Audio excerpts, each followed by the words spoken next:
The subway smell hit Kayla the second she stepped off the train at Grand Central.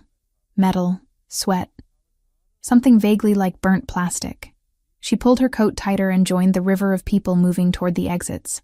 Christmas Eve at 6 p.m, and the city pulsed with a different kind of energy. Families dragging oversized shopping bags, couples holding hands, workers desperate to get home before the snow started. Kayla Richardson was none of those things. She was a 28-year-old freelance translator walking into Midtown Manhattan because her most lucrative client had sent an email at noon demanding her physical presence for the first time in 8 months. Her phone buzzed in her pocket. She pulled it out without slowing her pace. Courtney Wells, her best friend since college. The message read, "Please tell me you're not actually working tonight." Kayla typed back quickly. "Emergency contract review. I'll be done by 8. 3 dots appeared immediately. "You're the only person I know who spends Christmas Eve translating legal documents for shady rich people." Kayla almost smiled. Courtney had no idea how shady. Or maybe she did, and chose to ignore it. Either way, Kayla appreciated that her friend never pushed for details she couldn't give. "Not shady," Kayla typed. "Just private." "Right. Because normal businesses definitely need Italian English translators on retainer who never meet anyone in person." Kayla slipped the phone back into her pocket without answering. Courtney was right. But there were things about this job Kayla had decided not to examine too closely. The pay was exceptional. The work was legitimate as far as she could tell. Contracts, real estate documents, corporate filings. Nothing explicitly criminal. And after 3 years of scraping by on academic translation gigs that paid pennies per word, she wasn't about to walk away from steady income. The building rose in front of her like a shard of black glass. 42 floors. No obvious branding. Just an address in polished steel numbers beside the revolving door. Kayla had looked it up once out of curiosity. The entire structure was owned by a holding company with ties to another holding company, which connected to a third entity registered in Delaware. Standard practice for people who valued discretion. She pushed through the doors into a lobby that smelled like leather and expensive cologne. Marble floors stretched toward a security desk, where 2 men in suits watched everyone who entered. One of them glanced up as she approached. "Kayla Richardson," she said. "I'm here to see the legal department." The guard checked a tablet, nodded once, and handed her a visitor badge. 40th floor. "Elevators are on your left." She clipped the badge to her coat and turned toward the elevators. That was when she saw him. Tall, well-dressed in a charcoal suit that fit too perfectly to be off the rack. Brown hair, green eyes, a smile that seemed designed to put people at ease. He stood near a marble column holding a bouquet of red roses wrapped in clear plastic. Kayla looked past him toward the elevators. She had 3 minutes to get upstairs. "Excuse me." His voice was smooth, practiced. "Are you Kayla Richardson?" She stopped. Turned. Every instinct told her to keep walking, but politeness was a hard habit to break. "Do I know you?" "Not yet." He stepped closer, holding out the roses. "My name is Ryan Foster. I'm an attorney with a firm a few blocks from here. I saw you a few weeks ago at a coffee shop in Astoria. You were working on your laptop near the window." Kayla stared at the flowers. Her brain tried to process the situation. A stranger had noticed her at a cafe in her neighborhood, learned her name somehow, and tracked her to this building on Christmas Eve with roses. She searched for a word that wasn't creepy. Unexpected. Ryan's smile widened. "I know how it sounds, but I asked around, found out you do translation work, and when I saw your name on the visitor log here, I thought it was fate." "You saw my name on the visitor log?" Kayla repeated slowly. "I have a client meeting in this building twice a month," Ryan said quickly. "I happened to be walking through the lobby when I saw you check in. I couldn't let the opportunity pass." Kayla glanced toward the security desk. The guards weren't paying attention. She looked back at Ryan. At the roses he still held out like an offering. Every part of this felt wrong, but she also knew that making a scene in the lobby of her client's building was a bad idea. So she did what years of being polite to men who didn't deserve it had trained her to do. She took the flowers. "Thank you," she said. "That's very kind, but I really need to get upstairs." "Of course." Ryan stepped back, still smiling. "Maybe I could take you to dinner sometime. I know a great Italian place in the city." You could help me practice my pronunciation. Kayla forced a smile she didn't feel. I'll think about it. She turned and walked toward the elevators before he could say anything else. The roses felt heavy in her hands. She wanted to drop them in the nearest trash can, but something stopped her. Maybe it was the idea that someone might see and think she was ungrateful. Maybe it was the awareness that she was being watched by cameras and guards, and people whose job was to notice unusual behavior. The elevator doors opened. She stepped inside and pressed the button for the 40th floor. As the doors began to close, she saw Ryan still standing by the column, watching her. Then, another figure entered her line of sight. A man in a black suit, taller than Ryan, broader shoulders. Dark hair swept back from a face that could have been carved from stone. He had been walking toward the elevators from the opposite side of the lobby, but he stopped the moment he saw her holding the roses, saw Ryan watching her. Kayla's breath caught. She had never met Matteo Fontanelli in person, but she knew his face from the research she had done when she first started working for his network of companies. 33 years old, self-made, ruthless in business, connected to families and organizations that operated in shadows. And right now, his dark brown eyes were locked on her with an intensity that made the air feel thin. The elevator doors closed. Kayla exhaled and leaned against the wall. Her hands were shaking. She set the roses on the floor and pressed her palms against her thighs, trying to steady herself. The elevator climbed. Floor numbers ticked by on the digital display. 30, 35, 38. The doors opened on 40.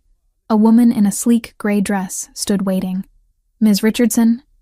Kayla nodded. Mr. Fontanelli would like to see you in his office. Follow me, please. Kayla bent to pick up the roses, but the woman shook her head. Leave those. It wasn't a suggestion.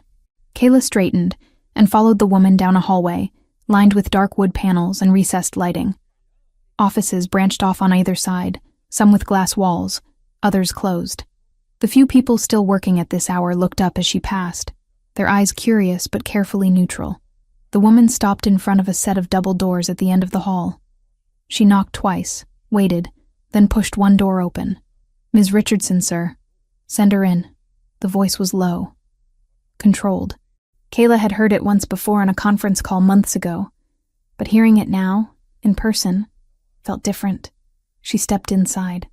The office was massive. Floor-to-ceiling windows overlooked the city, lights spreading out in every direction like a glowing grid. A desk sat near the far wall, clean, except for a laptop and a single file folder. Leather chairs, bookshelves filled with legal volumes and what looked like first editions of classic literature.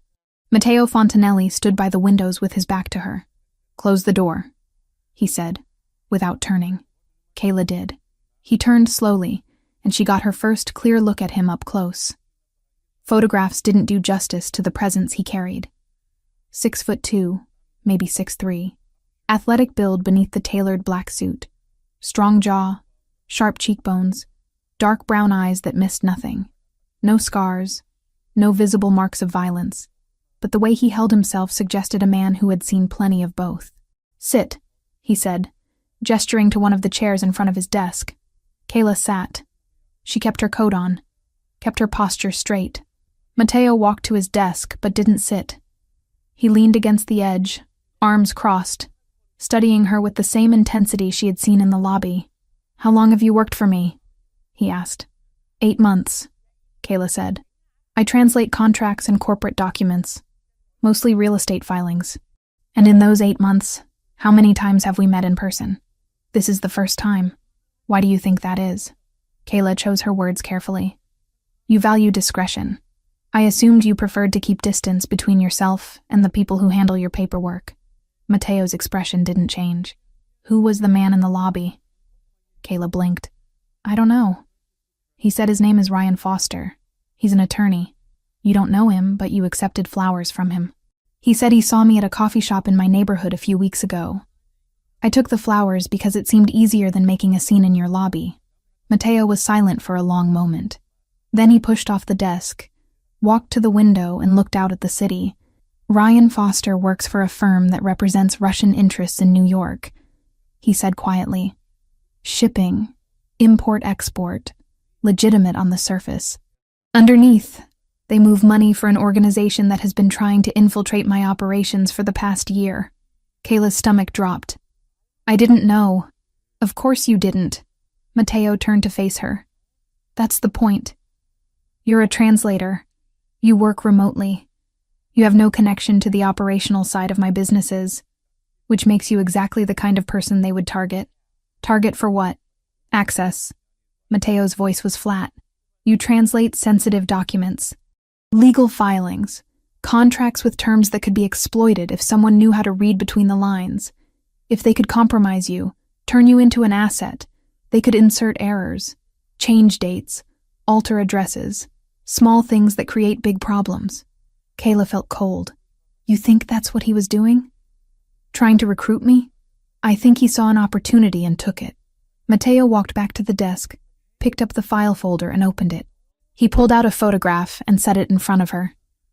It was a picture of her, standing outside her apartment building in Astoria. The angle suggested it had been taken from across the street with a telephoto lens.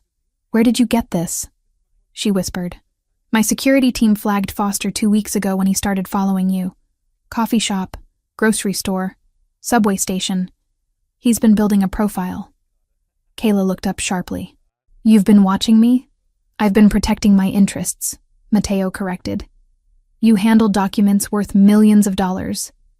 I don't take chances with people who have that kind of access. So what happens now? Kayla asked. You fire me because someone I've never met decided to stalk me? No. Mateo closed the folder. I make sure they can't get to you. I can take care of myself. Against a man with flowers? Mateo's tone sharpened. Yes. Against an organization that kills people for far less than what you know? No. Kayla stood. I don't know anything. I translate contracts. That's all. You know patterns, Mateo said. You know the structure of my real estate holdings. You know which companies connect to which entities. In the right hands, that information is a weapon. Kayla wanted to argue, but she couldn't. He was right. She had spent 8 months translating documents that revealed exactly how Matteo Fontanelli's empire was built. She knew shell companies, tax havens, legal loopholes. She had never thought of herself as holding dangerous knowledge, but standing in this office, looking at a photograph of herself that she hadn't known existed, she understood that ignorance wasn't protection. What do you want me to do? She asked quietly. Tonight, you don't go back to Astoria, Mateo said. I have an apartment on the Upper East Side. Secure building, limited access. You stay there until we understand the scope of the situation. You want me to just abandon my life because some guy gave me roses? I want you alive, Mateo said. The words were simple. Final.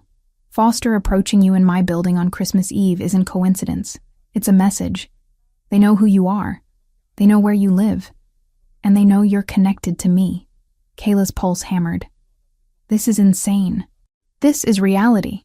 Mateo pulled his phone from his pocket and typed something quickly. A car is waiting downstairs. It will take you to the apartment. You'll have everything you need. Laptop, internet, access to your files. You can keep working. You just can't do it from a place they've already compromised.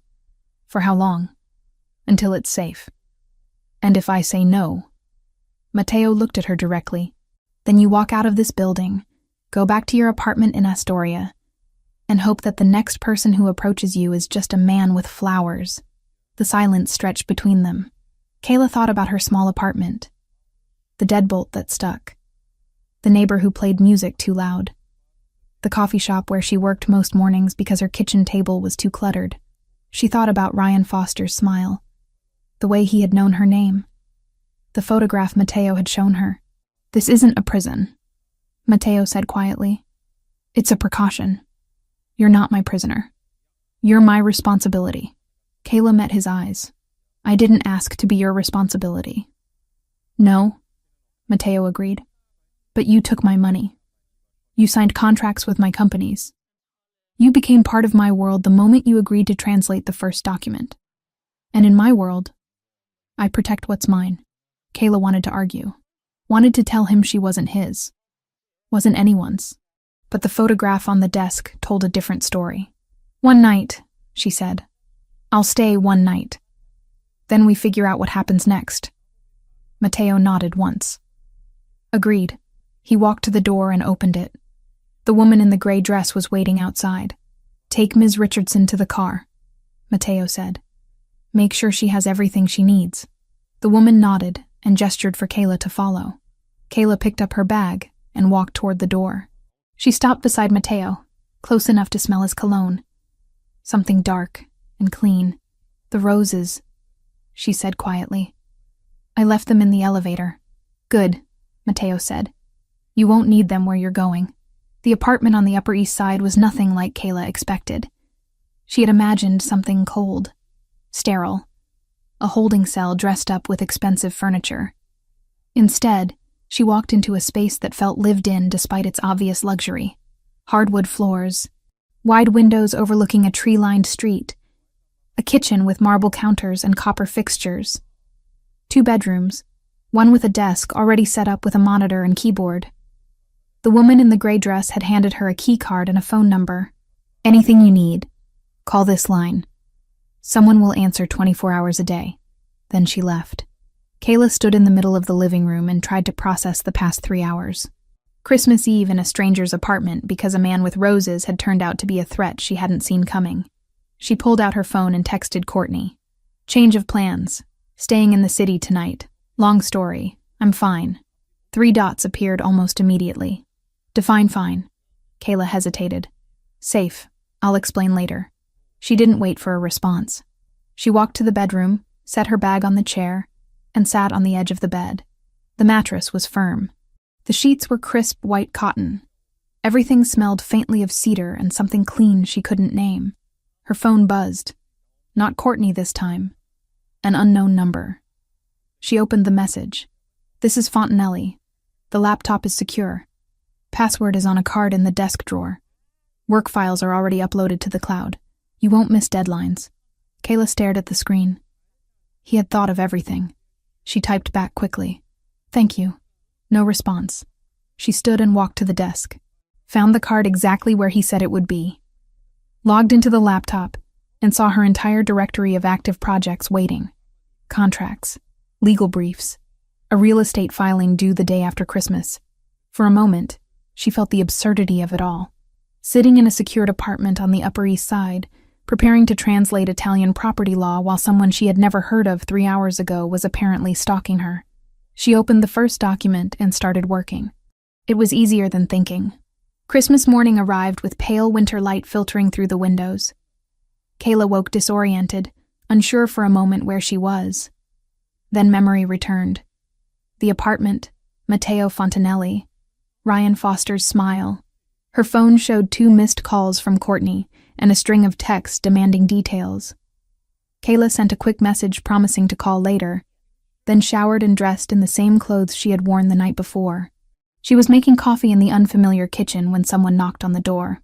Kayla froze. The apartment was supposed to be secure. No one should be here. The knock came again. Firm. Patient. She walked to the door and checked the peephole. Matteo stood in the hallway holding a paper bag and 2 cups of coffee. Kayla unlocked the door and opened it halfway. "What are you doing here?" "Bringing breakfast," Matteo said. "And information you need to hear." She stepped back and let him in. He set the bag and coffee on the kitchen counter, then turned to face her. He wore dark jeans and a black sweater. No suit. No tie. It made him look younger. Less like the man who had interrogated her in his office, and more like someone who might actually celebrate Christmas like a normal person. "My team finished their analysis overnight," Matteo said. "Ryan Foster has been following you for 2 weeks. We have photographs of him outside your building in Astoria. Video from a cafe 3 blocks from your apartment. Subway footage showing him boarding the same train you take to Manhattan twice." Kayla felt her stomach turn. How was that possible? I would have noticed. "He's good at blending in," Matteo said. "And you weren't looking for him. Why would you be?" He pulled a tablet from the bag and handed it to her. The screen showed a series of images. Kayla outside her building. Kayla at a crosswalk. Kayla sitting in a cafe with her laptop open. When were these taken? She asked quietly. The earliest is from 2 weeks ago.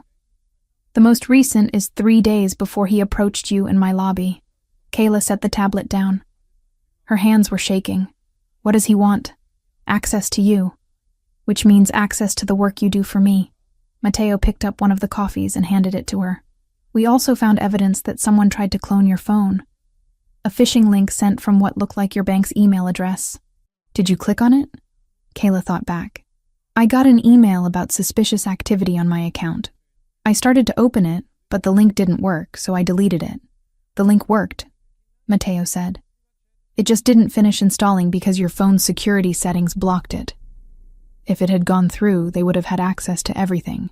Texts, emails, files. Kayla sat down heavily on one of the kitchen stools. This is insane. This is calculated, Mateo corrected. They identified you as someone with access to sensitive information. They researched your habits. They built a profile. And they sent someone charming to make contact in a way that wouldn't trigger suspicion. The roses, Kayla said quietly. The roses were theater, Mateo said. A performance designed to make you feel flattered, off balance, more likely to say yes to dinner, which would have led to drinks, which would have led to Ryan Foster slowly extracting information you didn't even realize you were giving. Kayla wrapped her hands around the coffee cup. The warmth helped. So what happens now? Mateo was quiet for a moment. I've already taken steps to protect your mother in Oregon. She has no idea, and she won't. But there are people watching to make sure no one approaches her. The way Foster approached you. Kayla looked up sharply. My mother? Why would they go after her? Because if they can't get to you directly, they'll look for leverage. Family is always leverage. She doesn't know anything about what I do. Doesn't matter, Mateo said.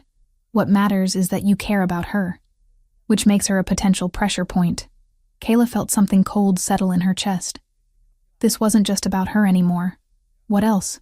Your email accounts have been scrubbed and encrypted. Any files you had stored locally have been moved to secure servers. Your phone has been wiped and restored with better security. He paused. And I need you to stay somewhere more secure than this apartment. Kayla frowned. You said this place was safe. It is. But safe and secure are different things. Mateo set his coffee down. This building has good security, but it's not built for the kind of threat we're dealing with. My penthouse in Midtown is. Reinforced structure. Limited access. People I trust, absolutely. You want me to move into your home, Kayla said slowly. I want you somewhere I know you're protected, Mateo said. You can keep working. Keep your routine. The only thing that changes is the address. Kayla stood and walked to the window. Below, the street was quiet. A few people walking dogs. A car idling at the curb. Everything looked normal, peaceful, but she knew now that normal was an illusion. How long? She asked without turning around. Until we neutralize the threat. And how long will that take? I don't know, Mateo admitted.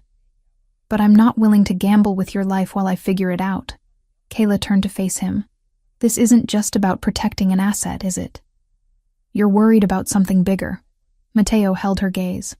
The Russians have been trying to gain ground in New York for over a year.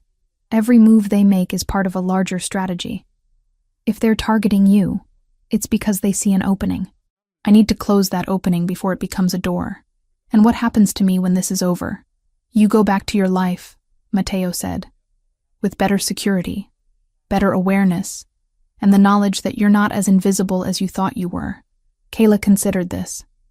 Every instinct told her to resist, to insist on her independence, to prove she didn't need protection from a man she barely knew.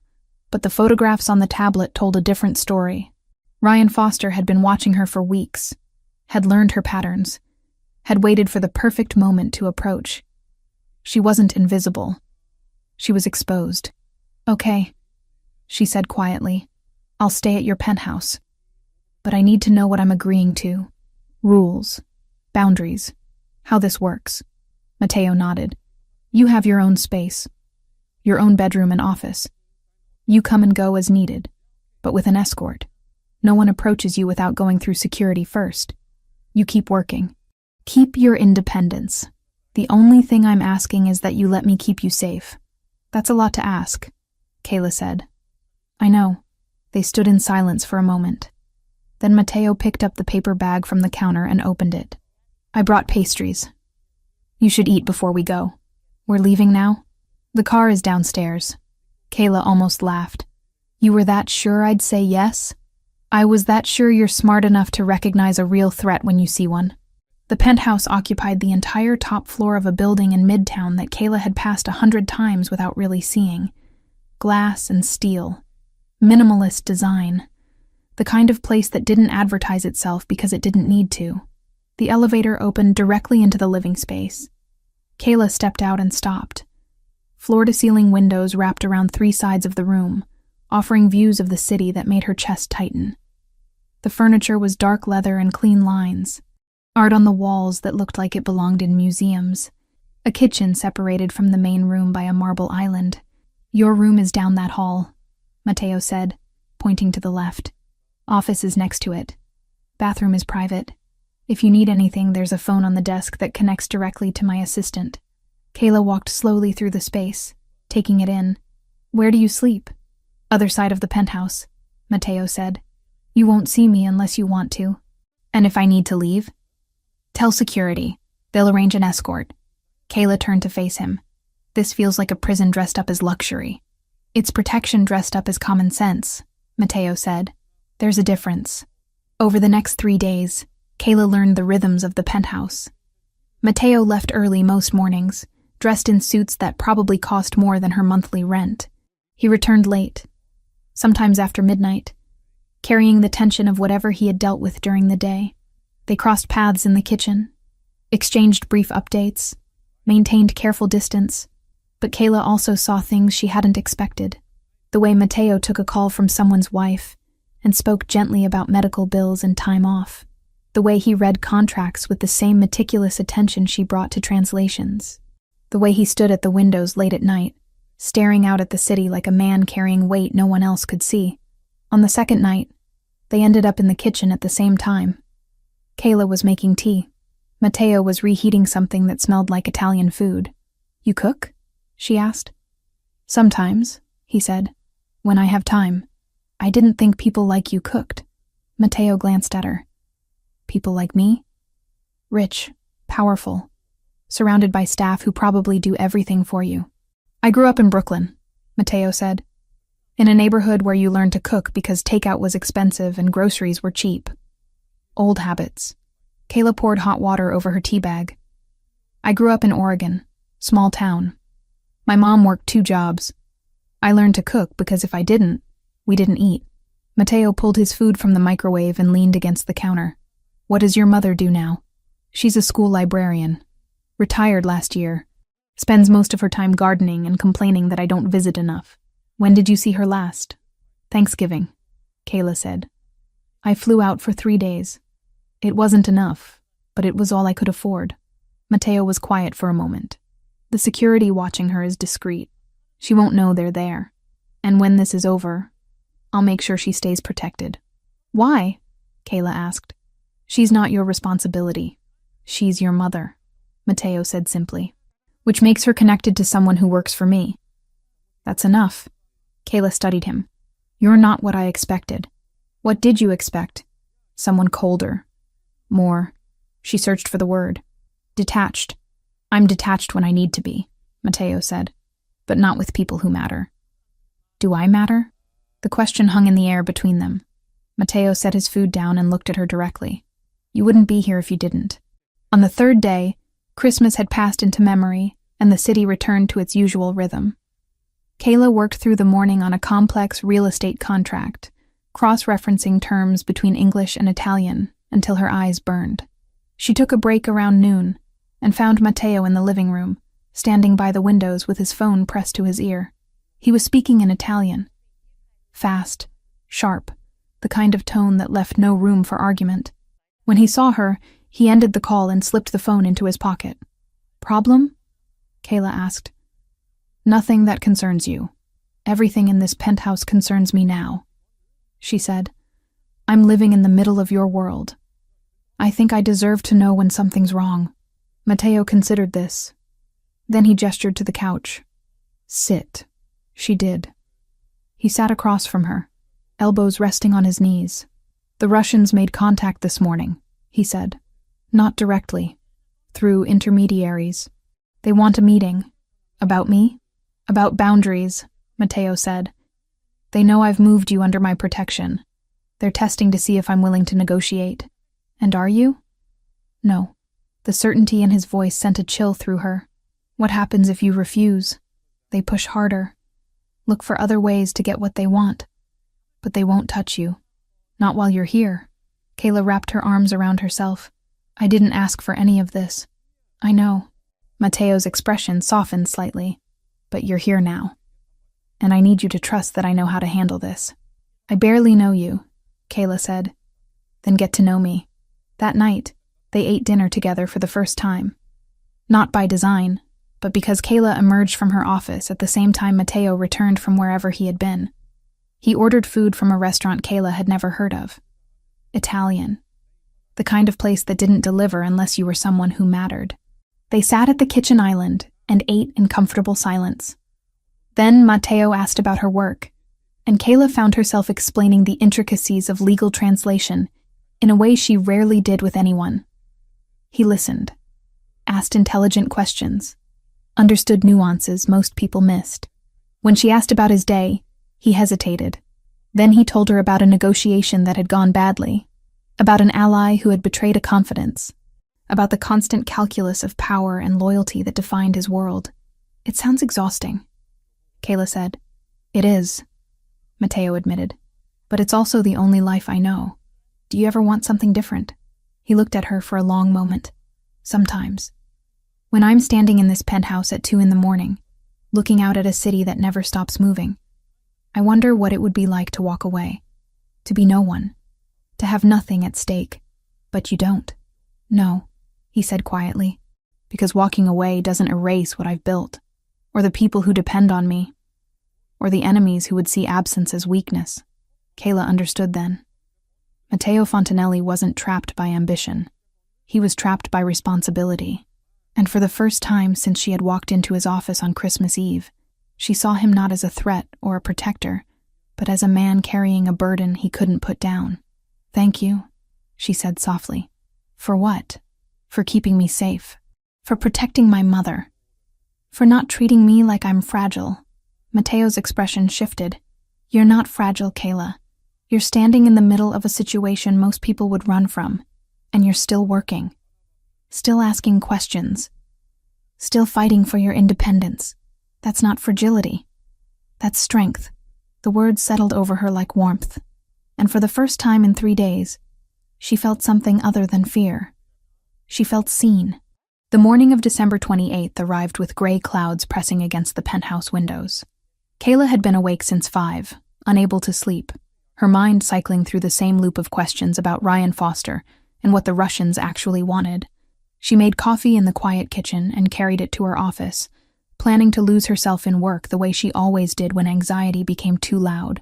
She was halfway through a property acquisition contract when she heard voices in the main room. Male. Low. Speaking too quickly for casual conversation. She set down her pen and walked to the doorway. Mateo stood near the dining table with 3 men she had never seen before. All of them wore dark suits. All of them carried themselves with the kind of stillness that came from training. On the table between them sat a laptop, several folders, and what looked like printed photographs. Mateo glanced up and saw her. Kayla, come here. It wasn't a request. She crossed the room and stopped at the edge of the table. One of the men closed the laptop slightly, as if protecting whatever was on the screen. These are members of my security team, Mateo said. They've been monitoring communications connected to the Russian organization. Last night they intercepted something that requires your expertise. Kayla looked at the folders. What kind of something? One of the men, older than the others with silver threading through his dark hair, opened a folder and pulled out several printed pages. Email exchanges, text messages. All of them use a mix of Russian, Italian, and English legal terminology. We have translators, but none of them specialize in the kind of contract language you work with daily. Kayla took the pages. The text was dense. Fragments of sentences in Cyrillic script, mixed with Italian phrases and English terms she recognized from real estate law. Dates, addresses, references to the event, and updated documentation. "What am I looking for?" she asked. "Anything that connects to you," Matteo said. "Or to my businesses. Patterns, inconsistencies, anything that doesn't fit."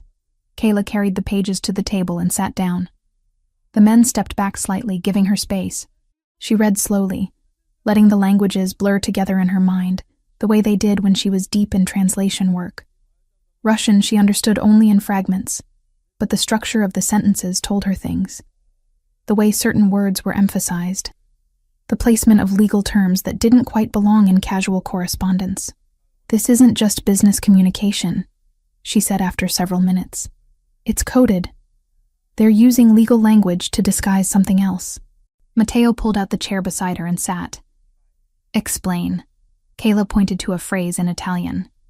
"This term here, it's used in property transfers when you're describing a change in designated use. But in this context, it doesn't make sense. They're not talking about property. They're talking about an event. The New Year's Gala," Matteo said. "Maybe." Kayla flipped to the next page. "But look at this. The word for venue is wrong. It's the formal term you'd use in a contract, not in an email between colleagues. And here, the date format switches between American and European style mid-sentence. That's not a mistake. That's intentional." One of the security men leaned forward. "Why would they code it that way?" "Because anyone intercepting these messages would see business correspondence," Kayla said. "Legal jargon. Property terms. Nothing that raises immediate red flags. But if you know what to look for, the inconsistencies create a second layer of meaning." Matteo was very still beside her. "Can you decode it?" "I can try." Kayla looked at the stack of papers.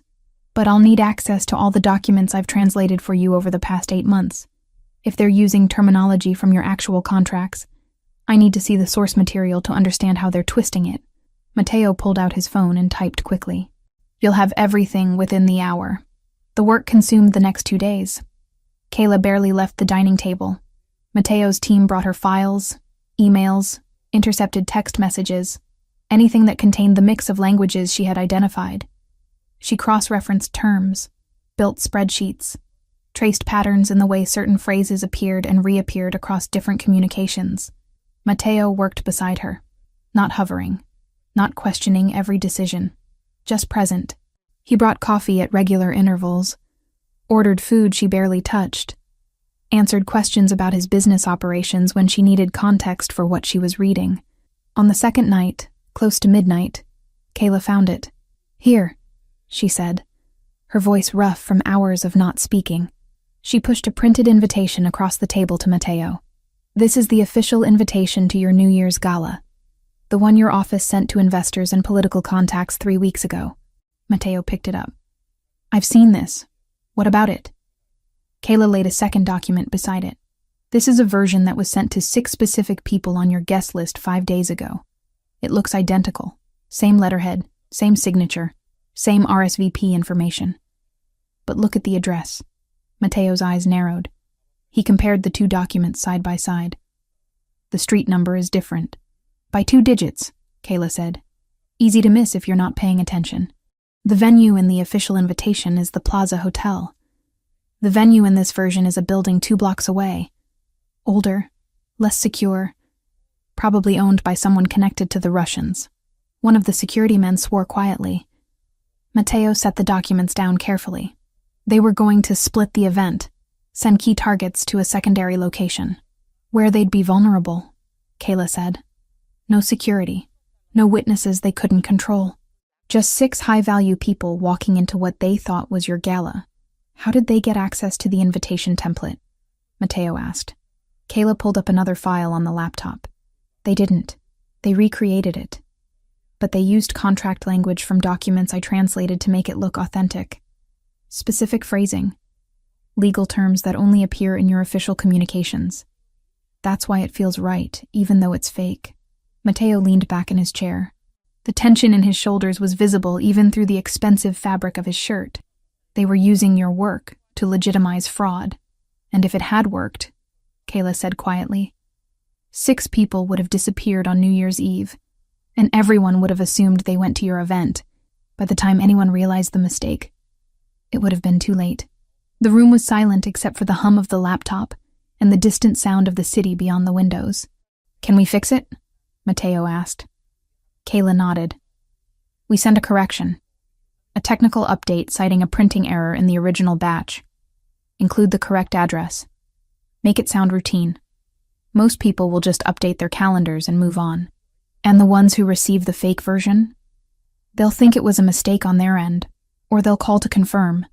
Either way, they won't walk into a trap. Mateo pulled out his phone and made a call. The conversation was brief. Italian. Clipped sentences that Kayla didn't try to follow. When he ended the call, he looked at her directly. My assistant is drafting the correction now. It'll go out within the hour with a personal follow-up to the 6 targets. He paused. This wouldn't have been possible without you. You understand that?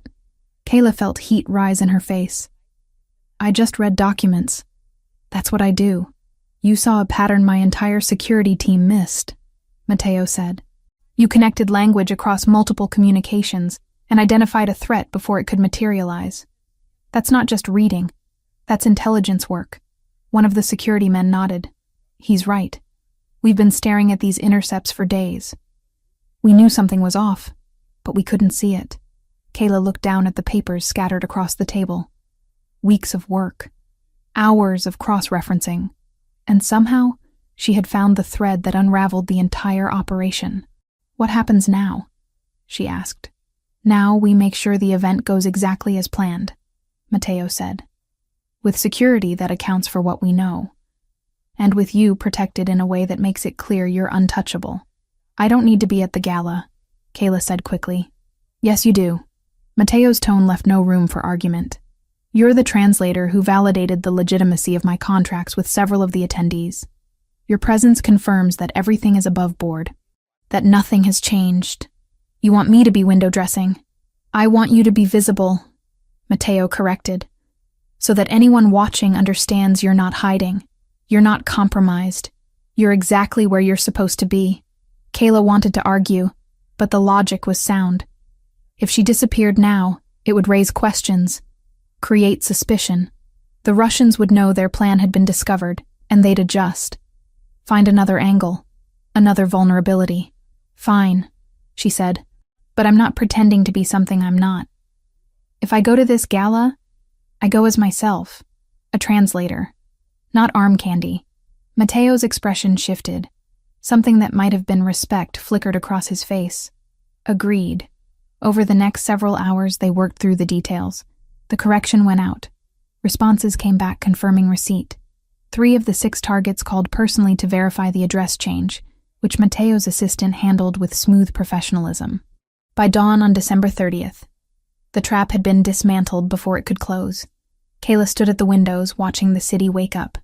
Behind her, she heard Mateo dismiss his security team, heard the elevator doors close. Then footsteps approaching.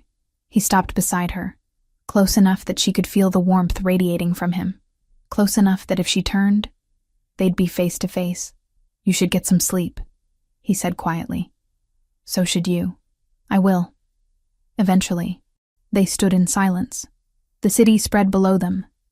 Millions of people moving through their lives with no idea what had almost happened, what had been prevented by a translator who knew how to read between lines written in 3 languages. Mateo, Kayla said without turning, why did you really bring me into this? You could have kept me locked in a safe apartment somewhere. Let your team handle everything. I could have, he agreed, but that would have been a waste. Of what? Of you. He shifted slightly, and she felt his hand settle on her shoulder. Not grabbing, not possessive. Just there. Solid. Real. You're not just someone I need to protect. You're someone who can help. And I don't waste assets like that. Kayla turned to face him. His hand fell away, but he didn't step back.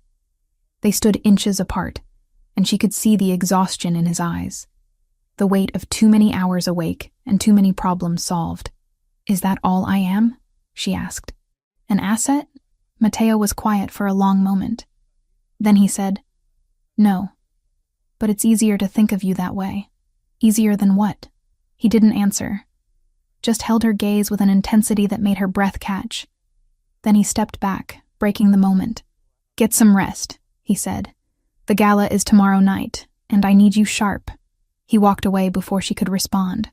Kayla stood at the windows alone, her shoulder still warm where his hand had been, and wondered what exactly she had just stepped into. The dress arrived at noon on New Year's Eve in a garment bag so elegant Kayla almost didn't want to open it. She had been working in her office when one of the penthouse staff knocked and left the bag hanging on her door without a word.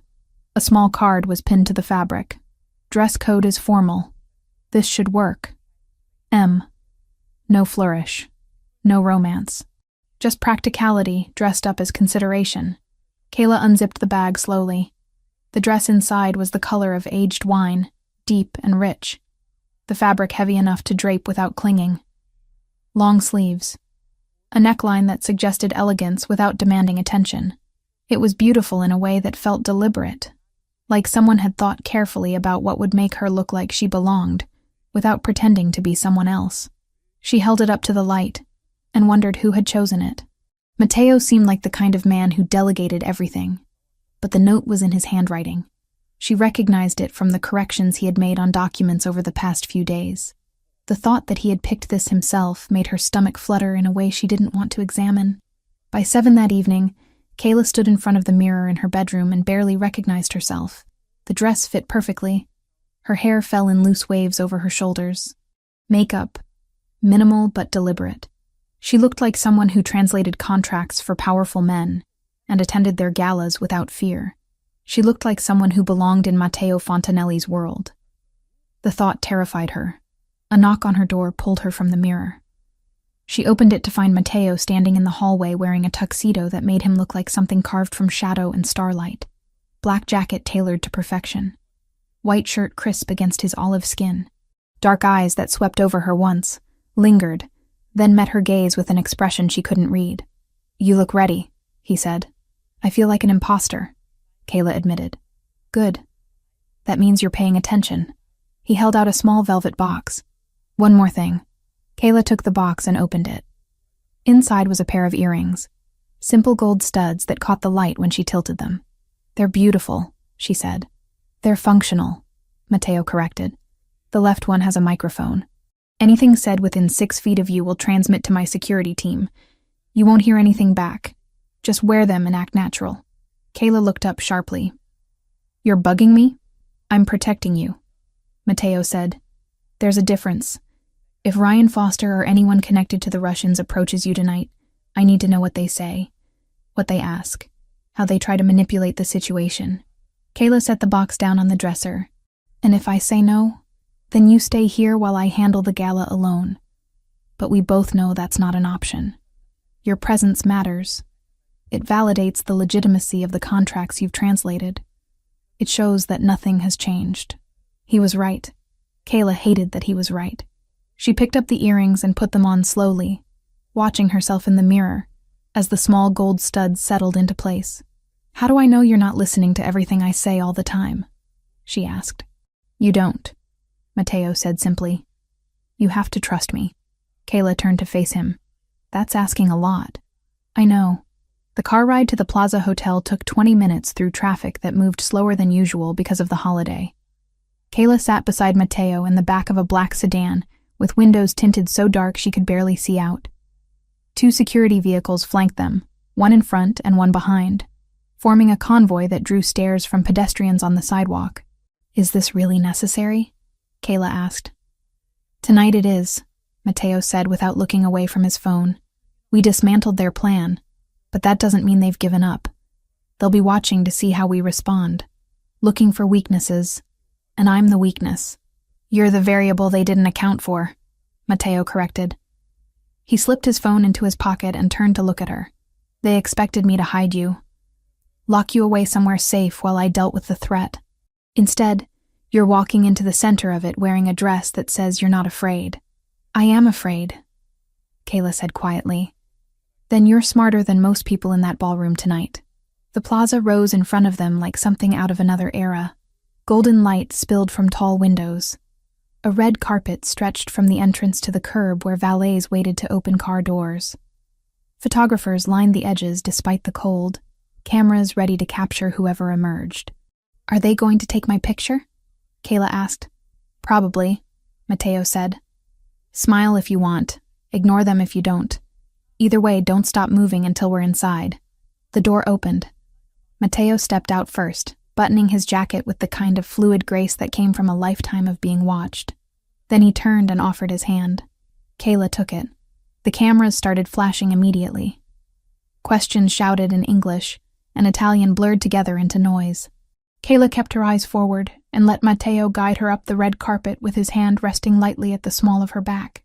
Not possessive, just present. Inside, the noise faded into something softer. Music drifted from the ballroom. Voices layered over each other in a dozen languages. The air smelled like expensive perfume and champagne. "Stay close," Matteo said quietly. "I'll introduce you to a few key people, then you're free to move around. But don't leave the ballroom without telling security first." "Do I have security?" "3 people. You won't see them unless you need to." The ballroom was overwhelming. Crystal chandeliers hung from a ceiling painted with scenes Kayla didn't have time to examine. Tables draped in white linen surrounded a dance floor where a live band played something jazzy and sophisticated. Waiters circulated with trays of champagne and hors d'oeuvres that looked more like art than food. Kayla counted at least 200 people. Politicians she recognized from news broadcasts. Business executives whose faces appeared in financial magazines. Women wearing jewelry that could fund small countries. Men whose handshakes carried the weight of empires. And somewhere in this crowd was Ryan Foster. Matteo introduced her to 3 different groups over the next hour. Each time he explained her role simply. "Kayla Richardson. She handles my Italian contract translations. Best in the city." No one questioned it. No one looked at her like she didn't belong. They shook her hand, made small talk about the challenges of legal translation, and moved on to other conversations. It was almost disappointingly normal. By 9:30, Kayla had claimed a glass of champagne she had no intention of drinking, and positioned herself near one of the tall windows overlooking Central Park. From here, she could see most of the ballroom, could track Matteo as he moved through the crowd with the ease of someone who had done this 1,000 times. He never looked directly at her, but she felt his awareness. The way his path through the room always kept her in his peripheral vision. The way he angled his body so he could see her, even while talking to someone else. She was taking a sip of champagne when she saw Ryan Foster. He stood near the bar, talking to an older man Kayla didn't recognize. Both of them wore tuxedos that fit well, but lacked the tailored perfection of Matteo's. Ryan laughed at something the older man said, then turned and scanned the room. His eyes found her. Kayla's grip tightened on the champagne glass. She forced herself to look away casually, as if she hadn't noticed him, as if her heart wasn't suddenly racing. She counted to 10, then she glanced back. Ryan was walking toward her. Kayla set her champagne down on a nearby table and straightened her shoulders. The earring in her left ear felt suddenly heavy. She wondered if Matteo's security team was already listening, already tracking Ryan's approach. "Kayla," Ryan said when he reached her. His smile was warm, practiced. "I didn't expect to see you here." "I work for Mr. Fontanelli," Kayla said evenly. "Why wouldn't I be here?" "I just thought after our encounter at his office, he might prefer to keep you away from public events." Ryan's eyes swept over her dress. "You look beautiful, by the way." "Thank you. I wanted to apologize," Ryan continued. "I think I came on too strong with the roses. I didn't mean to make you uncomfortable." "You didn't make me uncomfortable," Kayla lied. "You just caught me off guard." "Well, I'm glad I ran into you tonight. Maybe we could talk somewhere quieter. There's a balcony just outside the ballroom. Better view, less noise." Every instinct Kayla had screamed warning. "I'm fine here." "Come on," Ryan said, his smile never faltering. "Just 5 minutes. I promise I won't try to sweep you off your feet again." She said she's fine. The voice came from behind Kayla, low and controlled, and absolutely unmistakable. She turned to find Mateo standing less than 2 feet away. He must have crossed the ballroom in seconds. Must have been watching the entire time. Ryan's smile tightened at the edges. "Mr. Fontanelli, great event. I was just inviting Ms. Richardson to step outside for some air." "Ms. Richardson doesn't need air," Mateo said. His tone was pleasant. His eyes were not. "And you don't need to be talking to her. I didn't realize she was off limits," Ryan said carefully. "Now you do." The silence between them stretched like a wire pulled too tight. Kayla could see other guests glancing over, sensing confrontation, even if they couldn't hear the words. Ryan raised his hand slightly in a gesture of surrender.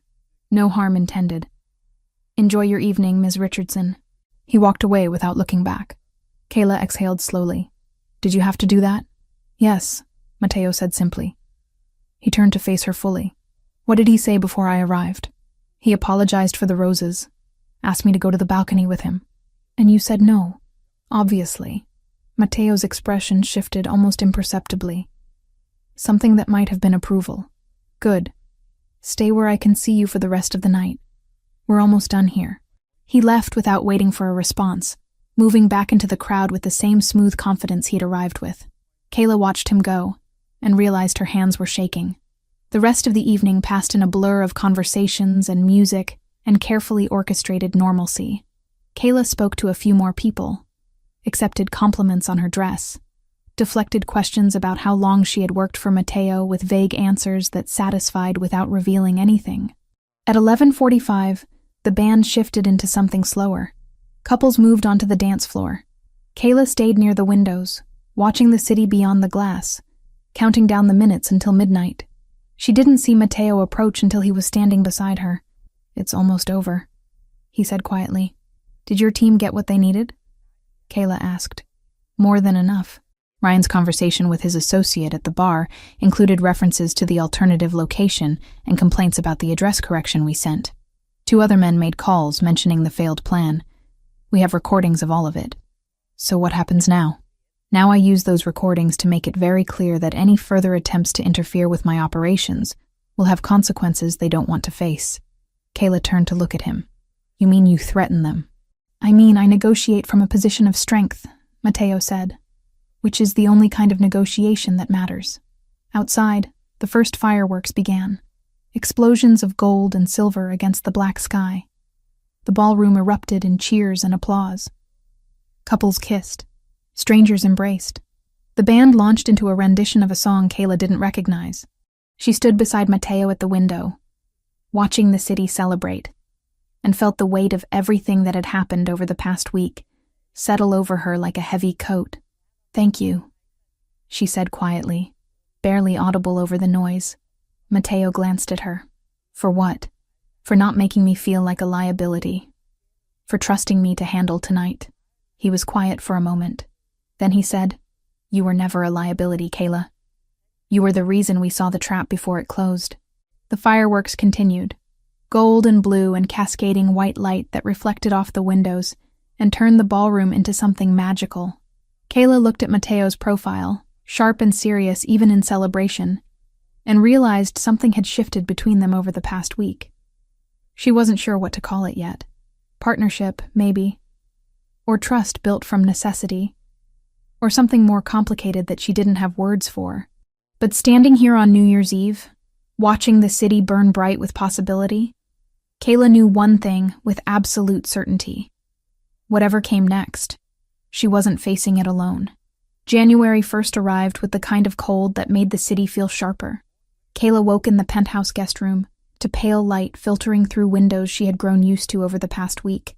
The sounds of the city below were muted by glass and distance. Everything felt suspended, like the space between exhaling and taking the next breath. She made coffee, and found Mateo already awake at the dining table, shoulders tense over a spread of papers. His phone lay face up beside an unopened envelope, the call running through a single earbud. Italian moved in a low, clipped cadence, too fast to follow, but sharp enough to make her stomach tighten. She caught fragments, names she didn't recognize, references to terms and territories. He glanced up when she entered, and, without breaking stride, tipped his chin toward the fresh pot of coffee on the counter. Kayla poured a cup and sat on one of the stools near the kitchen island. Not quite in the room with him, but close enough to hear when he finally ended the call. "That was fast," she said. Mateo slipped the phone into his pocket. "I don't waste time when I have leverage. The recordings from last night? Among other things." He walked to the counter and refilled his own cup. "I made contact with intermediaries early this morning. Laid out what we have. Made it clear that continued interference would result in those recordings reaching people they'd prefer didn't hear them." Kayla wrapped her hands around her cup. "And they just agreed to back off?" "Not immediately. There was negotiation, posturing, the usual dance." Mateo leaned against the counter across from her. "But by noon, I had confirmation. The Central Russian leadership is pulling back. They're abandoning their New York expansion plans for the immediate future. That's good, right? It's progress," Mateo said carefully. "The organization as a whole has decided I'm not worth the cost of continued conflict. But organizations are made of people, and people don't always follow orders." Kayla felt a chill that had nothing to do with the temperature.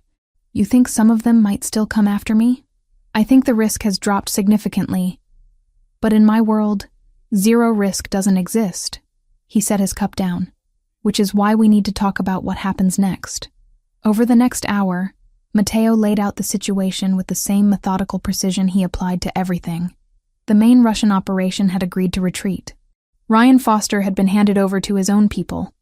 Though what that meant specifically, Mateo didn't elaborate, and Kayla didn't ask. Evidence of the attempted fraud at the gala had been distributed to key players as a warning. "The central structure is contained," Mateo said, "but there's always the possibility of independent actors, small cells that operate without direct oversight, people who might see an opportunity for revenge or advancement. So I'm still in danger," Kayla said. "You're in significantly less danger than you were a week ago," Mateo corrected. "The difference is between an organized threat with resources and planning, and the possibility of opportunistic individuals who lack both." He walked to the windows overlooking the city. Morning light cut across his profile, highlighting the sharp line of his jaw and the tension he carried in his shoulders, despite the victory he had just described. "I can keep you here indefinitely," he said, without turning. "Maintain the same security protocols. Keep you isolated until I'm absolutely certain there's no residual threat. But," Kayla prompted, "but you have a life, a home, independence you value." He turned to face her. "And keeping you locked in this penthouse starts to look less like protection and more like something else." Kayla understood what he wasn't saying. The line between safety and control was thinner than either of them wanted to admit. "What do you recommend?" she asked. Mateo pulled out his phone and showed her a document. "Your apartment in Astoria gets upgraded security. Cameras installed at all entry points, new locks, monitored alarm system that connects directly to my team. There will be a car on your street 24 hours a day with 2 people who know your face and your routine. You'll have an emergency contact that gets you immediate response if anything feels wrong." Kayla scanned the document.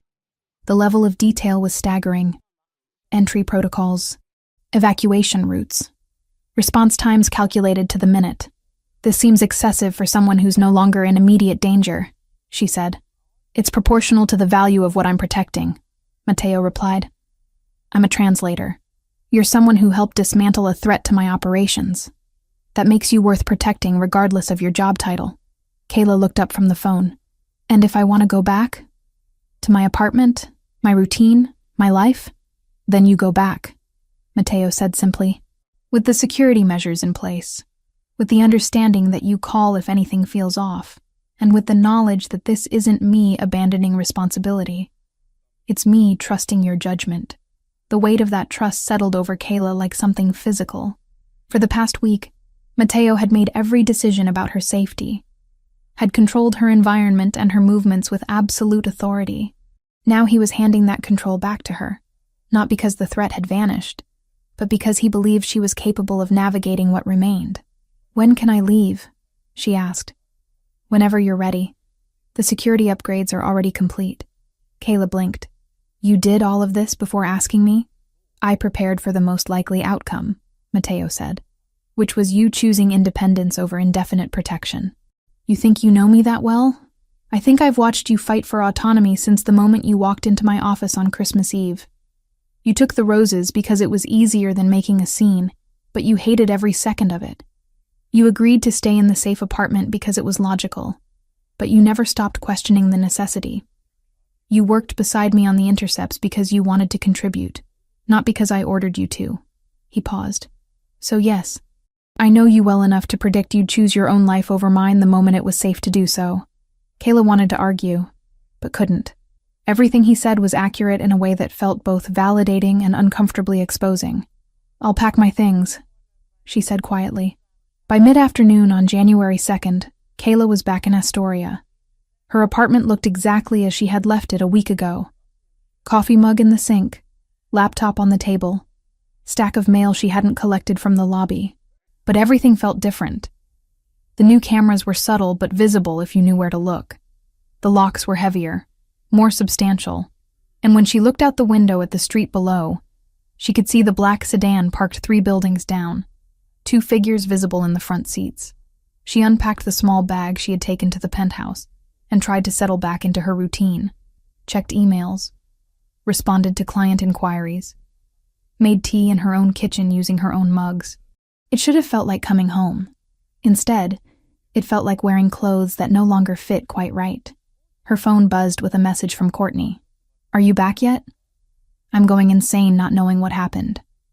Kayla typed back. I'm back. I'll call you tomorrow. Promise. She spent the rest of the day working, translating a contract for a client in Chicago, reviewing terminology for a legal filing, normal work, safe work, the kind of thing that used to fill her days before Matteo Fontanelli's name appeared in her inbox 8 months ago. By evening, she was restless. She made dinner she didn't really want and ate it standing at the counter. Checked the cameras on her phone through the app Matteo's team had installed. Everything was quiet, normal, exactly as it should be. She went to bed early and didn't sleep well. January 3rd passed in similar fashion. Work. Messages from Courtney she promised to answer soon. Long stretches of silence broken only by the sounds of her neighbors and the city beyond her walls. The security team changed shifts at 6 in the morning and 6 in the evening. She watched them from her window without meaning to, tracking their movements the way she now tracked everything.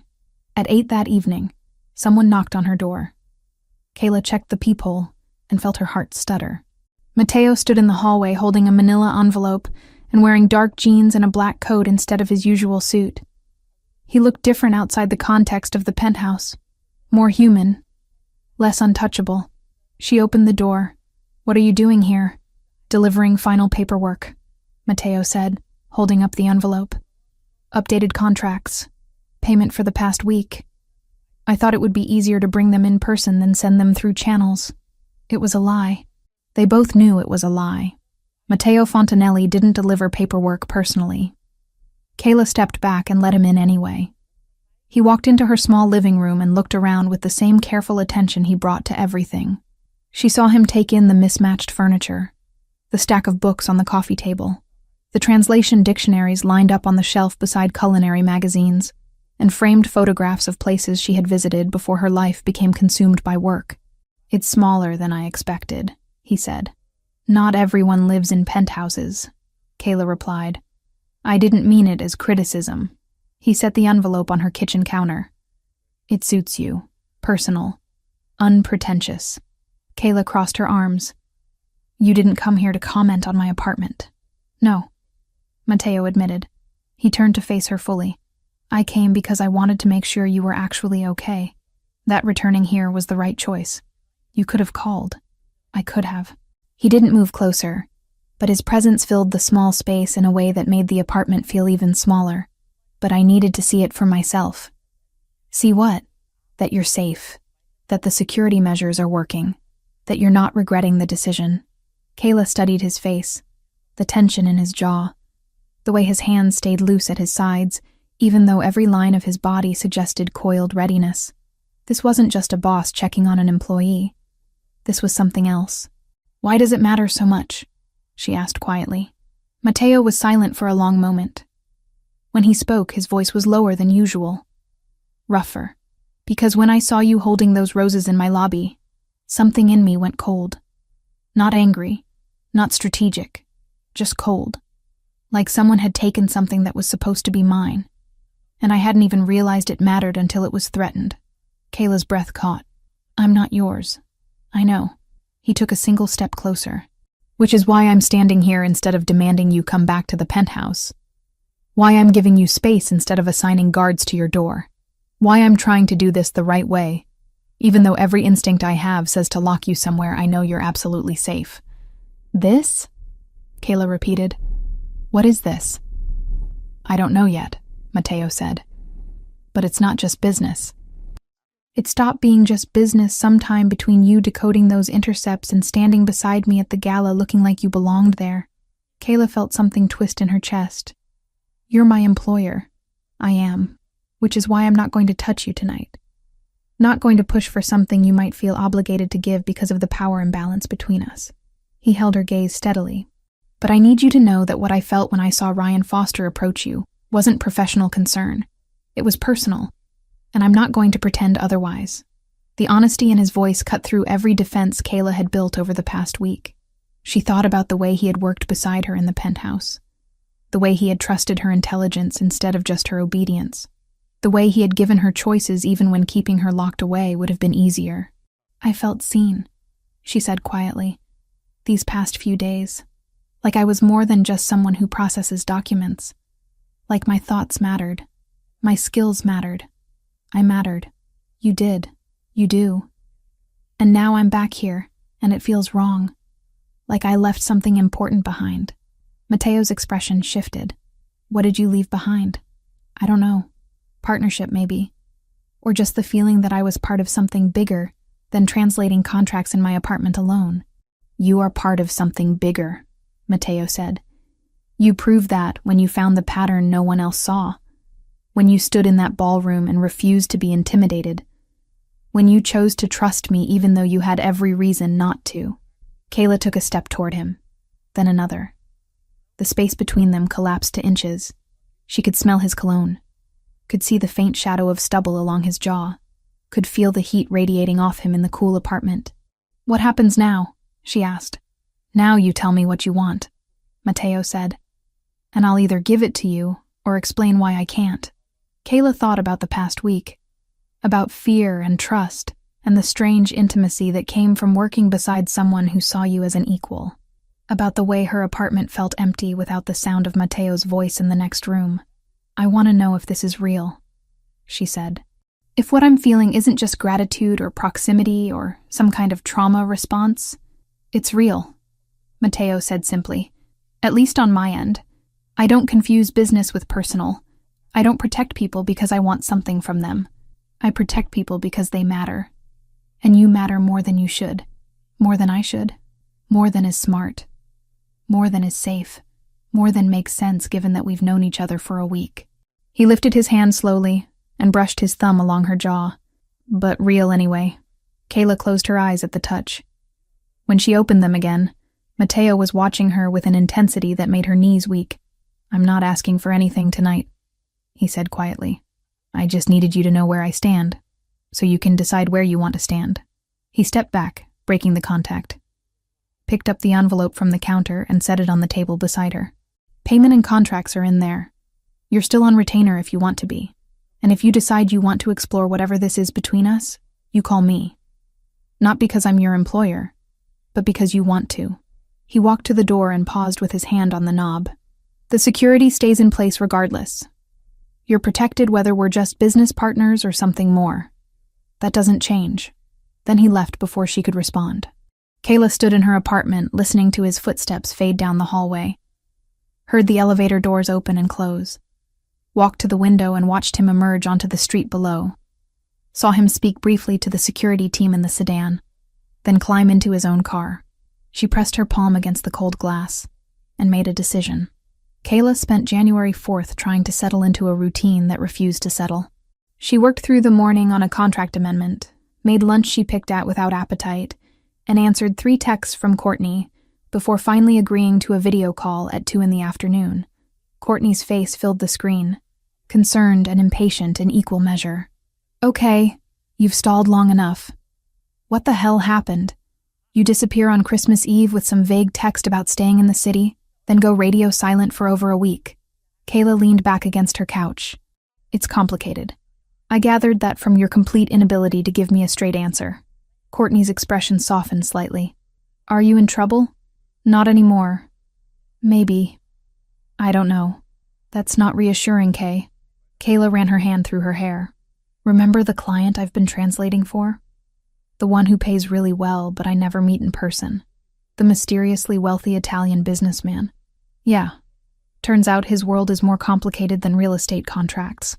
Kayla gave Courtney an edited version of the past 10 days. The roses. Ryan Foster. The security threats. The gala.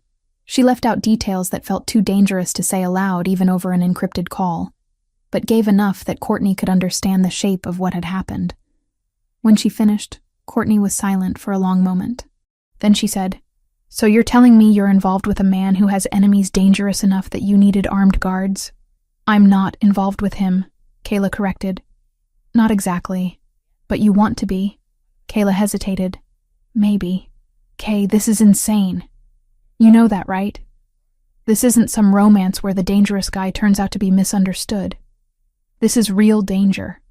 Real consequences. I know. Kayla pulled a pillow onto her lap. But he also protected me when he didn't have to. Trusted me with information that could have gotten me killed if I'd mishandled it. Gave me choices instead of just making decisions for me. That's literally the bare minimum of decent behavior. In his world, it's more than most people get. Courtney sighed.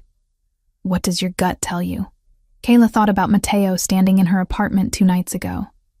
The honesty in his voice when he admitted what he felt. The way he had walked away instead of pushing for something she might have given out of obligation or confusion. My gut says he's dangerous, but not to me, Kayla said quietly. That whatever this is between us, it's real. And that I'd regret it if I didn't at least try to figure out what it could be. And if it goes wrong, if his enemies come back, if you get caught in something you can't control, then at least I'll know I made the choice myself instead of letting fear decide for me. Courtney's expression was complicated. Worried, but resigned. Okay, but I need you to promise me something. What? If this gets worse, if you feel unsafe, you call me, immediately. I don't care what time it is or what's happening. You call. I promise. They talked for another 20 minutes about safer topics. Courtney's new apartment in Brooklyn. The terrible dates she'd been on since the new year.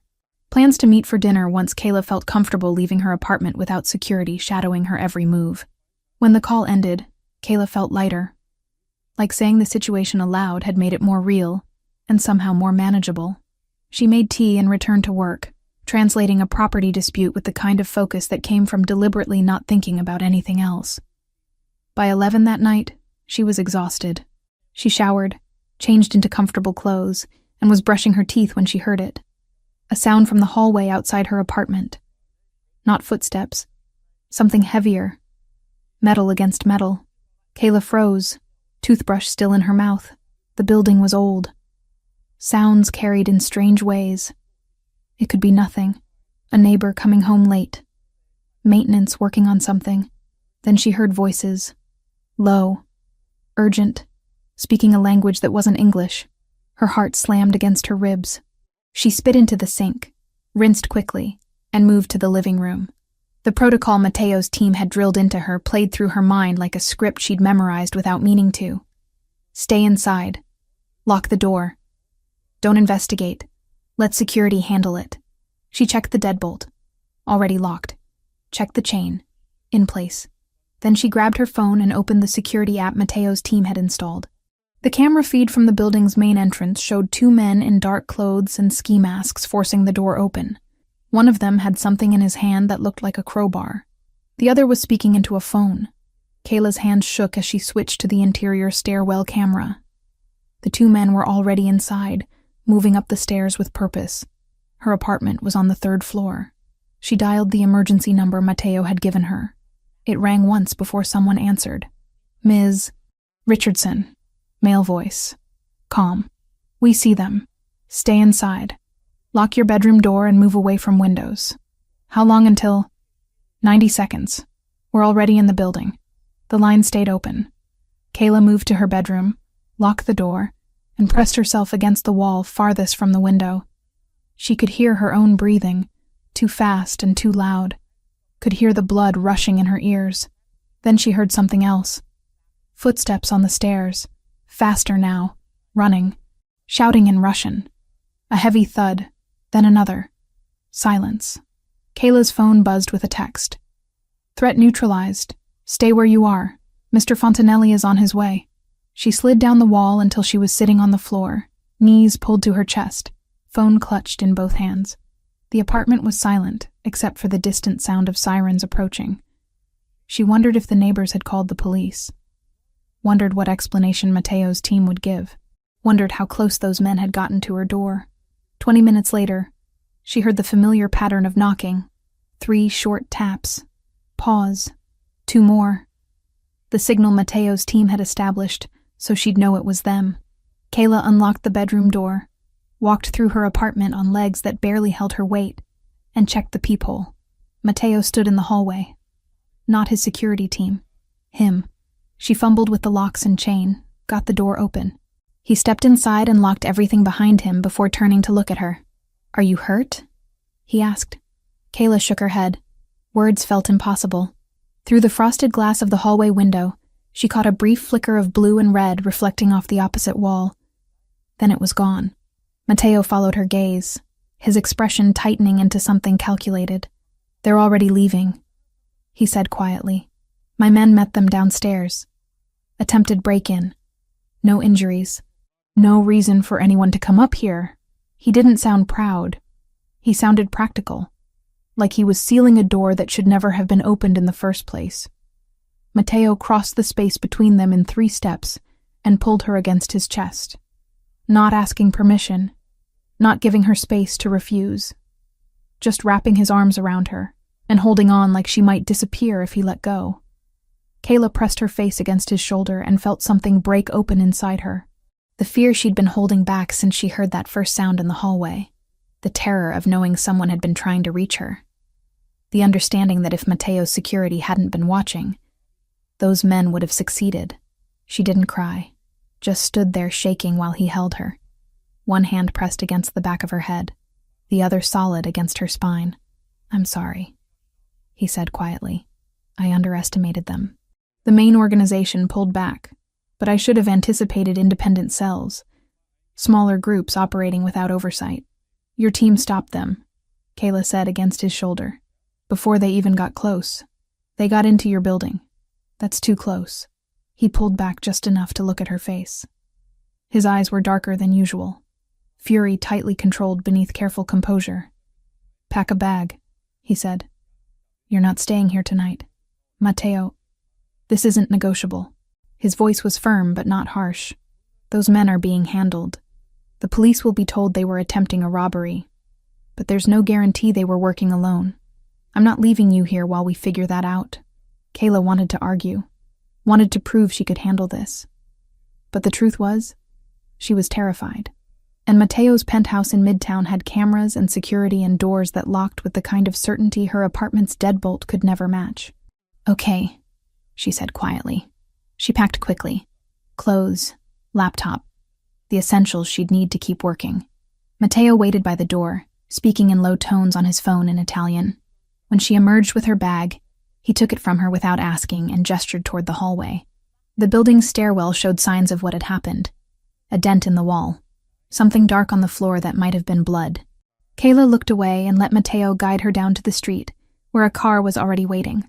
The drive to Midtown passed in silence. Kayla stared out the window at the city moving past, neon and streetlights blurring together. Mateo sat beside her, his hand resting on the seat between them. Not touching her, but close enough that she could feel the heat radiating from his skin. When they reached the penthouse, he set her bag in the guest room she'd stayed in before, and then led her to the kitchen. When did you last eat? He asked. Kayla had to think about it. Lunch. Maybe. He opened the refrigerator and pulled out ingredients without asking what she wanted. Within minutes, he had assembled a simple meal. Bread, cheese, fruit.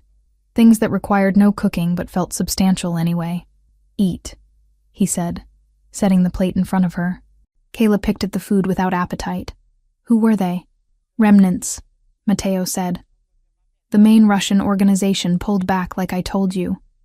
But there are always people who don't follow orders, who see an opportunity for personal advancement or revenge and act independently.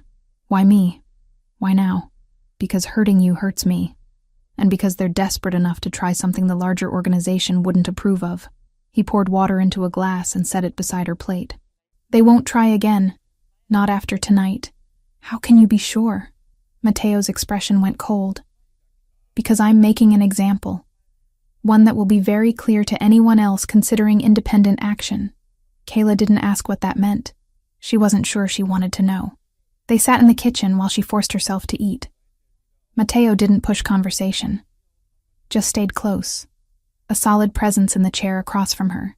When she finally pushed the plate away, he cleared it without comment and made tea that appeared at her elbow moments later. I should let you sleep, he said. I won't be able to. Then we'll sit here until you can. And they did. The city beyond the windows shifted from late night to early morning. The sky lightened by degrees, black to deep blue to the pale gray that preceded sunrise. Kayla curled into the corner of the couch in the living room, wrapped in a blanket Mateo had brought from somewhere. He sat in the chair nearby, close enough to reach but far enough to give her space. At some point, exhaustion won. Kayla's eyes drifted closed.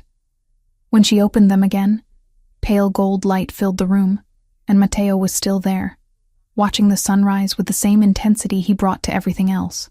You didn't sleep, she said, her voice rough. I don't need much. Kayla sat up slowly, the blanket pooling around her waist. Mateo. He turned to look at her.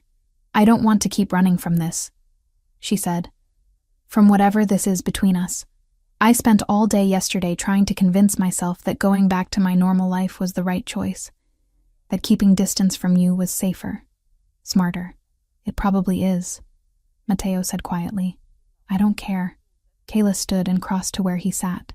I don't want safe if safe means pretending I don't feel something real. I don't want smart if smart means walking away from the first person who's made me feel like I matter in years.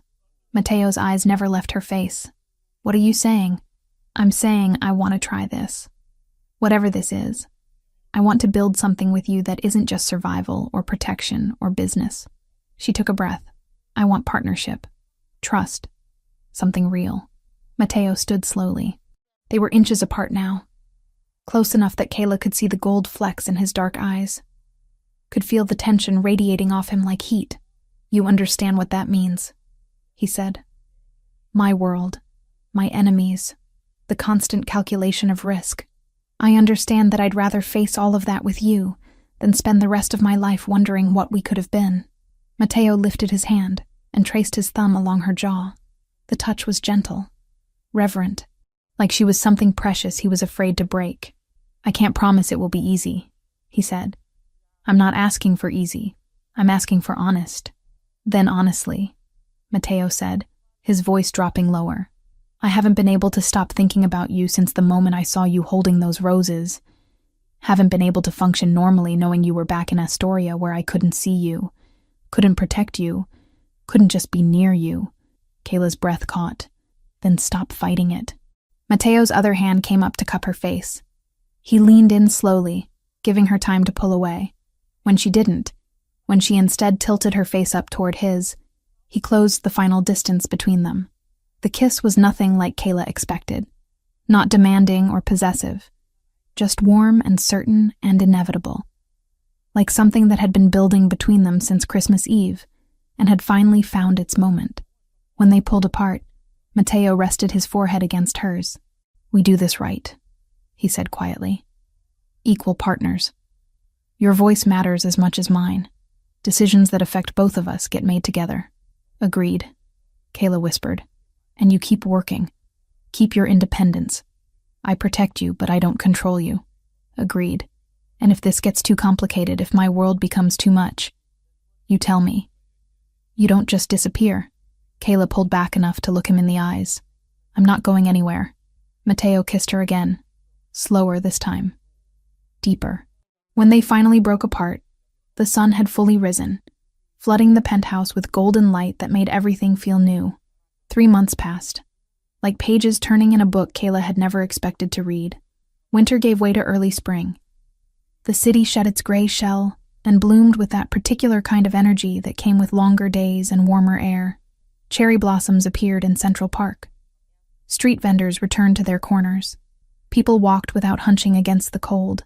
Kayla called her mother more often than she used to. Short, ordinary conversations about rain in Oregon and what was blooming in her yard, about the neighbor's dog and the price of groceries. Mateo never hovered. But every time Kayla hung up, he asked one simple question. All quiet? And every time his people confirmed it was. Discreet, uneventful, exactly how Kayla wanted it. Kayla woke in the penthouse on a Saturday morning in mid-April to sunlight streaming through windows she now thought of as hers. Not because Mateo had claimed her as a possession, but because she had chosen to build something here. In this space, with this man who still surprised her daily. She found him in the kitchen making coffee, dressed in jeans and a white shirt with the sleeves rolled up. Casual. Relaxed in a way he rarely was during the week when business demanded the armor of expensive suits and controlled expressions. Morning, he said without turning. He had learned the sound of her footsteps, could track her movement through the penthouse without looking. Morning. Kayla slid onto one of the stools at the island. Courtney's coming over at noon. I remember. I'll make myself scarce. You don't have to leave your own home. Mateo poured coffee into 2 cups and brought one to her.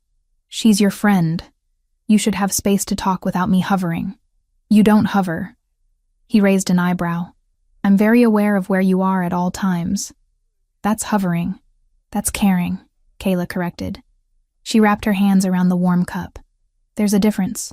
Over the past 3 months, they had found a rhythm that worked. Kayla had moved into the penthouse officially in late January, not because Mateo demanded it, but because her apartment in Astoria had stopped feeling like home the moment those men broke in.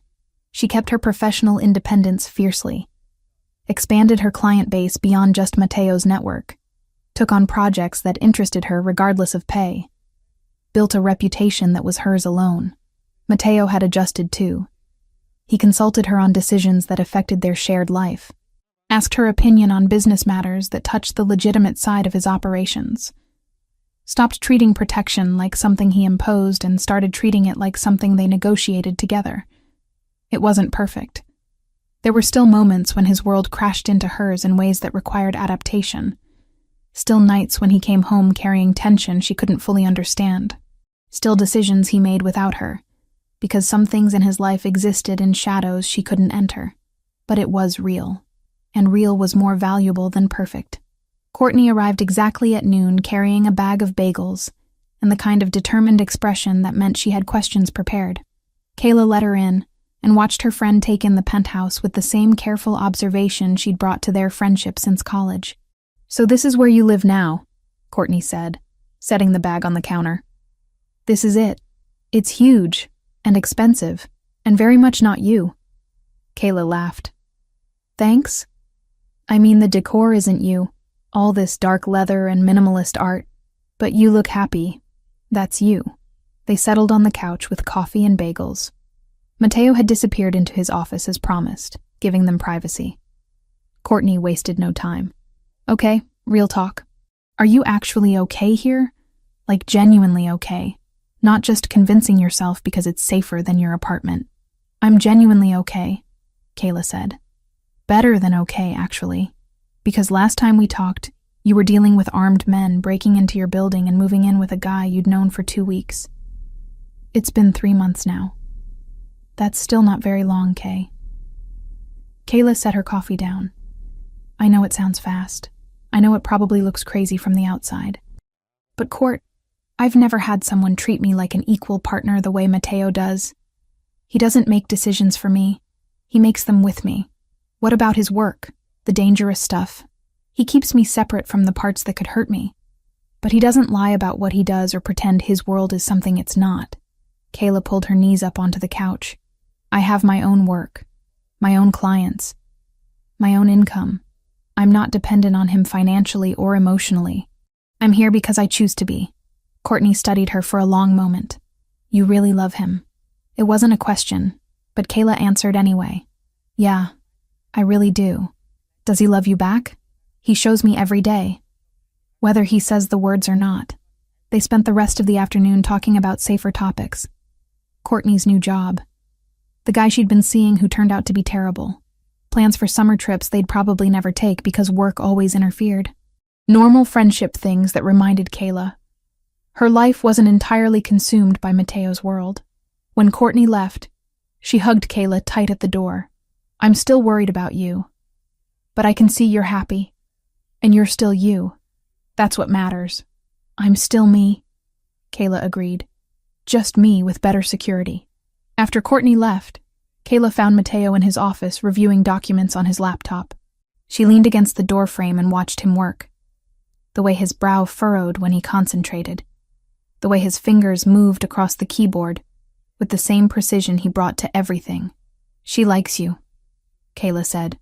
Mateo looked up. I didn't see her. She saw enough. The way you left us alone. The way the apartment has some of my things mixed in now. Books on the shelves. Photos on the side table. Kayla walked into the office. She said I still seem like myself. You are yourself. I know, but it's good to hear it from someone who knew me before all this.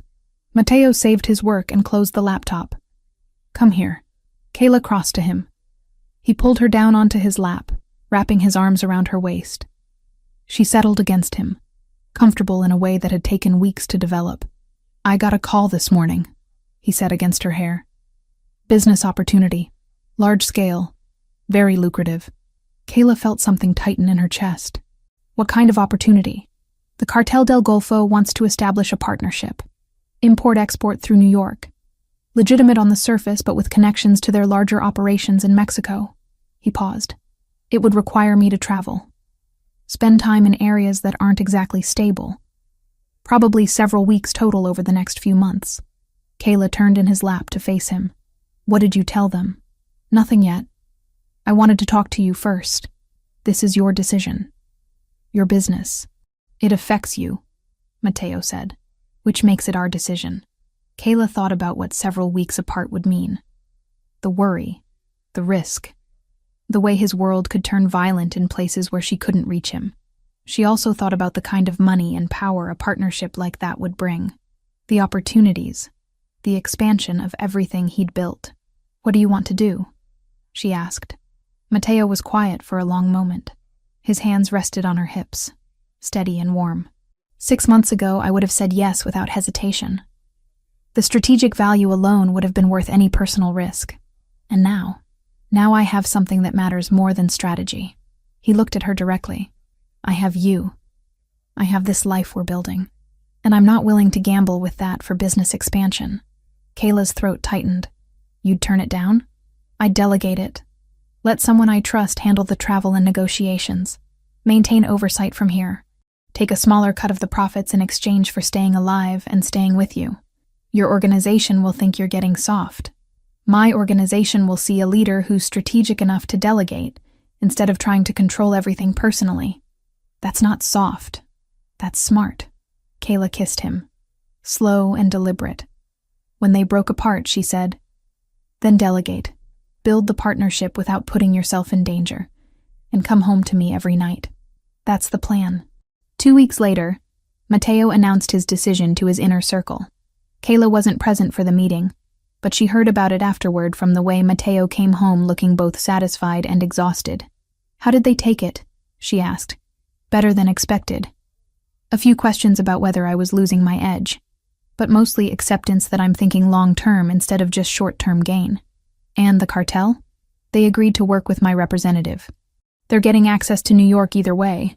They don't care who sits at the table as long as the results are the same. Kayla felt relief wash through her. So you're not going to Mexico. I'm not going anywhere except maybe Boston for a day meeting next month. And you're welcome to come if you want. To a business meeting? To the city. You can explore while I work. Then we'll get dinner somewhere that doesn't know my name. It was such a normal suggestion. Such a regular couple thing to do. Kayla found herself smiling. I'd like that. Spring deepened into the kind of weather that made New York feel livable. Kayla and Mateo fell into patterns that felt sustainable. Work during the day, dinners together most evenings, weekends that mixed business obligations with actual relaxation. They went to a gallery opening in Chelsea, had brunch in Brooklyn, spent a Sunday afternoon in Central Park doing absolutely nothing productive. On Sunday nights, she spoke to her mother with the windows cracked open and the city humming below. Sometimes she told Matteo about it afterward, and he would nod and say the watch in Oregon had been scaled back to a rotating pair. Still there, still invisible. The words should have made her feel trapped. Instead, they made her feel, for the first time in months, like her fear wasn't running the world anymore. Kayla's client list grew. She landed a contract with a publisher translating an Italian novel, took on legal work for 3 different firms, built a professional reputation that existed entirely separate from her connection to Matteo Fontanelli. One evening in late April, she was working at the dining table when Matteo came home earlier than usual. She looked up from her laptop. "Everything okay?" "Everything's fine." He set his briefcase down and walked to where she sat. "I have something for you." He pulled a bouquet from behind his back. Red roses. A dozen of them wrapped in simple brown paper. Kayla stared at them, then at him. "Roses. I thought it was time to replace the memory," Matteo said quietly. "The first roses you got were a threat. A manipulation. These are a choice. From me to you. Because I want to give them. Not because I'm trying to gain access or control or anything else." Kayla stood and took the bouquet. The flowers were perfect. Fresh. The kind of simple beauty that didn't need embellishment. "You're giving me roses," she said, feeling emotion catch in her throat. "I'm giving you roses," Matteo confirmed, "and hopefully making you think of this moment instead of Ryan Foster every time you see them." Kayla set the bouquet on the table and wrapped her arms around his neck. "I love you." She'd said it before, but this time felt different. More settled, less like a confession and more like a simple truth. "I love you too," Matteo said against her hair. "Even when you laugh at me for being jealous. Even when you challenge every decision I make. Even when you refuse to let me protect you the way I want to. Especially then," Kayla corrected. "Especially then," he agreed. They stood in the middle of the penthouse, city lights beginning to glow beyond the windows as evening settled over New York. Kayla thought about Christmas Eve, about roses in a lobby, and fear that had turned into something else entirely, about the strange path that had led from danger to partnership to love. She'd never expected to find herself here, in the home of a man whose world operated in shadows, building a life that balanced legitimate work with the constant awareness of threat, learning to navigate power and protection and the complicated space between safety and freedom. But she'd also never felt more certain of anything. This was real. This was hers. This was the life she'd chosen and continued to choose every single day. "Thank you," she said quietly. "For what?" "For the roses. For respecting my independence. For building something with me instead of just protecting me from everything." Matteo pulled back enough to look at her face. "Thank you for staying. For trusting me. For seeing past what I do to who I am. Who you are is enough," Kayla said. "So are you." They stayed like that as the city darkened fully beyond the windows. Two people who had found each other in the worst possible circumstances and built something strong enough to survive. Not perfect, not safe, but real in a way that mattered more than either of those things. Later, they ate dinner at the kitchen island, worked side by side at the table, Kayla translating a contract while Matteo reviewed financial reports. Moved through the evening with the comfortable rhythm of people who had learned each other's patterns and chosen to build a life around them. Before bed, Kayla arranged the roses in a vase and set them on the table where she could see them while she worked. A reminder that danger could transform into something beautiful, that protection could evolve into partnership, that love could grow in the most unexpected soil if you gave it room to breathe. And when Matteo pulled her close that night, she fell asleep knowing that whatever came next, they would face it together. Equal partners in a world that rarely allowed for equality, building security not through isolation or control, but through trust and choice, and the stubborn belief that love was worth fighting for, even when it came wrapped in roses from a Mafia boss who had learned to share power instead of just wielding it, especially then.